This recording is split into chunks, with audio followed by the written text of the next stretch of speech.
नमस्कार बंधुरा इतिहासेर इतिकथार नतून पर्वे आपनादेर सकलके स्वागत। हिंदू धर्मेर क्यालेंडार अनुसारे मासेर 4टी दिन बेश गुरुत्वपूर्ण। दुटी एकादशी तिथि, एकटी अमाबस्या एबं एकटी पूर्णिमा तिथि। प्रत्येकटी तिथिर निजेस्व निजेस्व गुरुत्व एबं माहात्म्य रयेछे।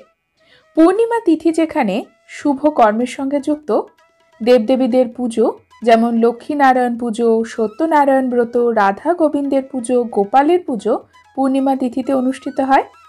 सेई रकम अमाबस्या तिथिते आमरा पूर्वपुरुषदेर उद्देश्ये श्राद्ध, तर्पण, पिंडदान करी। अर्थात आमादेर आगे एई पृथिवीते आमादेर पूर्वपुरुषेरा जारा बेঁচে ছিলেন आज नेই, तादेर उद्देश्ये तादेर आत्मार शांतिर उद्देश्ये আমরা অমাবস্যা তিথিতে পুজো করি। হিন্দু ধর্ম ছাড়াও পৃথিবীর বেশ কিছু ধর্মে অমাবস্যা তিথির বিশেষ গুরুত্ব রয়েছে। আজকের পর্বে আমরা জানব অমাবস্যা তিথিতে আমাদের কি খাওয়া উচিত এবং কেমন ভাবে চলা উচিত, অমাবস্যা তিথিতে কোন খাবার গ্রহণ করব এবং কি বর্জন করব। আসুন জেনে নিই আজকের পর্ব থেকে। पूर्णिमा तिथि एवं एकादशी तिथिर मतो बहु व्यक्तिरा अमाबस्या तिथिते उपोस राखें। अमाबस्या तिथिर उपोस 12 घंटार उपोस, अर्थात 12 घंटा तारा कोनो किछु ग्रहण करें ना, तारपरे तारा खाद्य ग्रहण करें। एक्षेत्रे अमाबस्या तिथिते अनेके चाल बा गमेर तैरी खाबार खान ना, फल, दूध एई धरनेर खाबार खेये थाकेन एवं विकल्प खाबार যেমন সাবুদানা, মাখানা এই ধরনের খাবার গ্রহণ করেন। অনেকে কুট্টুর আটা অর্থাৎ জলসিঙ্গারার আটা দিয়ে রুটি তৈরি করেও খেয়ে থাকেন বা পরোটাও তৈরি করেন। অমাবস্যা তিথিতে সবসময় সাত্ত্বিক জীবন ধারণ করা উচিত।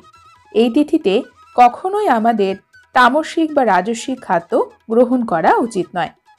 অমাবস্যা তিথিতে আমরা যে পায়েস রান্না করব, যাদের বাড়িতে পুজো হয় সেই পায়েসে বলা হয় চিনির বদলে গুড় দিতে, গুড় দিয়ে পায়েস রান্না করতে।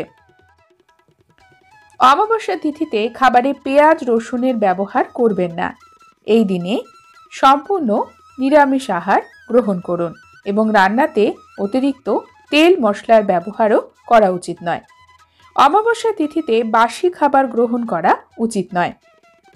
আসুন জেনে নিই অমাবস্যা তিথিতে কোন খাবারগুলি গ্রহণ করতে বলা হয়। বেশ কিছু সবজি যেগুলো আমরা প্রায় ব্যবহার করি রান্নাতে, যেমন করলা, কাঁচা কলা, এছাড়া চিচিঙ্গা, ঝিঙ্গা, পটল এবং সাদা কুমড়ো, মিষ্টি কুমড়ো এই ধরনের সবজি অমাবস্যা তিথিতে খাওয়া যেতে পারে।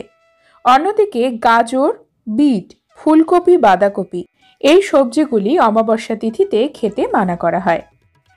অমাবস্যা তিথিতে শিম, বরবটি এই সবজিগুলো আমরা গ্রহণ করতে পারি। এছাড়া কচু জাতীয় যে কোনো ধরনের সবজি আমরা খেতে পারি। গাটি কচু খাওয়া যেতে পারে। এছাড়া ওলও খাওয়া যায় অমাবস্যা তিথিতে। অমাবস্যায় মাছ, মাংস, ডিম, পেঁয়াজ রসুনের ব্যবহার নিষিদ্ধ। অমাবস্যা তিথিতে এই খাবারগুলি ছাড়াও আমাদের বেশ কিছু নিয়ম পালন করা উচিত। অমাবস্যা তিথিতে ঘরবাড়ি ভালোভাবে পরিষ্কার পরিচ্ছন্ন করতে হয় এবং বাড়ির অন্ধকারময় স্থানে একটি করে ঘিয়ের প্রদীপ অবশ্যই জ্বালাবেন। ঠাকুর ঘরে তো জ্বালাবেনই, তার সাথে সাথে বাড়ির অন্ধকার স্থানগুলিতে প্রদীপ প্রজ্বলন করুন। অমাবস্যা তিথিতে মা কালীর পুজো করা হয়। এই তিথিতে মাকে রক্তজবা দিয়ে পুজো করতে পারেন। পিতৃদোষ খণ্ডনের জন্য অমাবস্যা তিথিতে বিভিন্ন ধরনের পুজো অর্চনা করা হয়। সবচেয়ে সহজ উপায়ে পিতৃদোষ যদি খণ্ডন করতে চান তবে অশ্বত্থ গাছের পুজো করুন। অমাবস্যা তিথিতে আপনারা উপোস রাখতে পারেন, অশ্বত্থ গাছের পুজো করতে পারেন, প্রদক্ষিণ করতে পারেন বাড়ির কাছাকাছি যদি কোনো অশ্বত্থ গাছ থাকে। হিন্দু ধর্মে অশ্বত্থ গাছ অত্যন্ত পবিত্র গাছ। এই গাছে বলা হয় পিতৃপুরুষেরা সূক্ষ্ম দেহে বাস করেন। এছাড়া হিন্দু ধর্মের সকল দেবদেবী অশ্বত্থ গাছে বসবাস করেন। তাই বলা হয় অশ্বত্থ গাছের পুজো করলে আমাদের পিতৃপুরুষদের সাথে সাথে সকল দেবদেবীর আশীর্বাদ পাওয়া যায়। একটি ঘিয়ের প্রদীপ অশ্বত্থ গাছের গোড়ায় প্রজ্বলন করুন এবং সেখানে কিছু ফুল মিষ্টিও অবশ্যই দেবেন। তার সাথে সাথে অশ্বত্থ গাছের পরিক্রমা করতে পারেন বিজোড় সংখ্যায় 1 বার, 3 বার, 5 বার, 7 বার, 9 বার, 11 বার, এইভাবে বিজোড় সংখ্যায় অশ্বত্থ গাছের পরিক্রমা করতে পারেন। এতে গ্রহদোষও কাটে। বন্ধুরা, অনেকেই অমাবস্যা তিথিতে মহাদেবের অর্চনা করেন। সেক্ষেত্রে মহাদেবের পুজোর জন্য উপোস রাখেন। প্রদোষকালে পুজো করার সবথেকে উপযুক্ত সময়। মহাদেবের পুজো অর্চনার জন্য পঞ্চামৃত অবশ্যই ব্যবহার করবেন। এছাড়া এই পঞ্চামৃতর সাথে সাথে মহাদেবকে গঙ্গা জল দিয়ে স্নান করাতে পারেন, অভিষেক করতে পারেন। মহাদেবের পছন্দের ফুল বেলপাতা অর্পণ করবেন। অমাবস্যা তিথিতে যে কাজগুলি করা উচিত নয়, অমাবস্যা তিথিতে শুভ অনুষ্ঠানের জন্য কোনো কিছু কেনাকাটা করবেন না। সেটি আপনার ঠাকুর ঘরের কোনো বাসনপত্র হতে পারে অথবা বিয়ে, অন্নপ্রাশন, গৃহপ্রবেশ, এই ধরনের শুভ কর্মের জন্য কেনাকাটা অমাবস্যা তিথিতে নিষিদ্ধ। অমাবস্যা তিথিতে কখনোই ঝগড়া বিবাদে জড়াবেন না। অমাবস্যা তিথিতে হাতের নখ কাটবেন না, চুল কাটবেন না। পূর্ণিমা তিথি এবং একাদশী তিথির মতো বহু ব্যক্তিরা অমাবস্যা তিথিতে উপোস রাখেন। অমাবস্যা তিথির উপোস 12 ঘন্টার উপোস, অর্থাৎ 12 ঘন্টা তারা কোনো কিছু গ্রহণ করেন না, তারপরে তারা খাদ্য গ্রহণ করেন। এক্ষেত্রে অমাবস্যা তিথিতে অনেকে চাল বা গমের তৈরি খাবার খান না, ফল, দুধ এই ধরনের খাবার খেয়ে থাকেন এবং বিকল্প খাবার যেমন সাবুদানা, মাখানা এই ধরনের খাবার গ্রহণ করেন। অনেকে কুট্টুর আটা অর্থাৎ জলসিঙ্গারার আটা দিয়ে রুটি তৈরি করেও খেয়ে থাকেন বা পরোটাও তৈরি করেন। অমাবস্যা তিথিতে সবসময় সাত্ত্বিক জীবন ধারণ করা উচিত।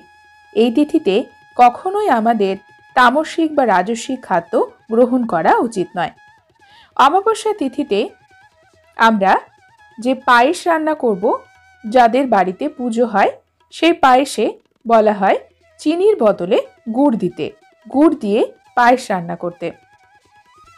বাড়িতে শ্রীমদ্ ভাগবত গীতা পাঠ করতে পারেন অথবা শুনতে পারেন। অমাবস্যা, পূর্ণিমা বা একাদশী তিথি এই সকল তিথিতেই শ্রীমদ্ ভাগবত গীতা পাঠ করা অত্যন্ত শুভ।